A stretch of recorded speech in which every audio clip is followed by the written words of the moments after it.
আচ্ছা, ম্যাগি তো এর আগে আমরা অনেকেই বানিয়েছি। আপনারাও হয়তো বানিয়েছেন। একবার ম্যাগিটাকে চাউমিনের মতন বানালে কেমন হয়? তো চলো এই রেসিপিটা কিন্তু একদম ম্যাগি মানে চাউমিন। মানে চাউমিন বলব না আমি ম্যাগি বলব বুঝতেই পারছি না দেখে। তোমরা কি বুঝতে পারছো এটা ম্যাগি না চাউমিন? তাহলে এই রেসিপিটা কিন্তু পুরো দেখতে হবে। এটা ম্যাগি না আদেও চাউমিন। তো তার জন্যই কিন্তু আমি ৪ টে এখানে ম্যাগি নিয়েছি।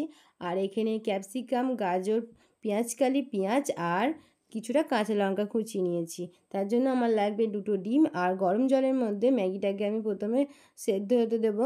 খুব বেশিক্ষণ লাগবে না, 2 থেকে 2 মিনিট লাগলেই হয়ে যাবে। আর ম্যাগি খুব তাড়াতাড়ি সিদ্ধ হয়ে যায়। অল্প পরিমাণে লবণ দিয়ে আমি এটা জল ঝরিয়ে রাখবো। আর এটার জলটা কিন্তু খুব ভালোভাবে ঝরাতে হবে। জল কিন্তু লেগে থাকলে হবে না, আর একদম কম সিদ্ধ করতে হবে। খুব একটা বেশি ম্যাগি সিদ্ধ হলে হবে না।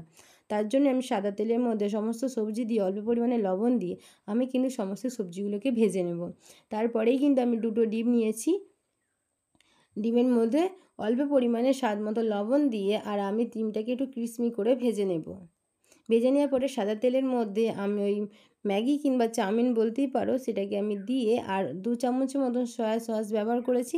দেওয়ার পরে একটু ভালোভাবে নেড়ে নেব। এটা কিন্তু একটু সময় নিয়ে নাড়তে হবে। তেলের মধ্যে এটা ভালোভাবে নেড়ে নিতে হবে। নেড়ে নেওয়া হয়ে যাওয়ার পরে আমি কিন্তু এখানে সমস্ত সবজি, ডিম দিয়ে আবারও ভালোভাবে সবটা মিশিয়ে নেব। তাহলেই কিন্তু আমার রেডি। আচ্ছা, তোমরাও কি বুঝতে পারছো এটা ম্যাগি না চাউমিন? আচ্ছা, মাঝের মধ্যেই যদি ম্যাগিটাকে আমরা এরকম বাড়িতে চাউমিনের মতন বানাই তাহলে কেমন হয়?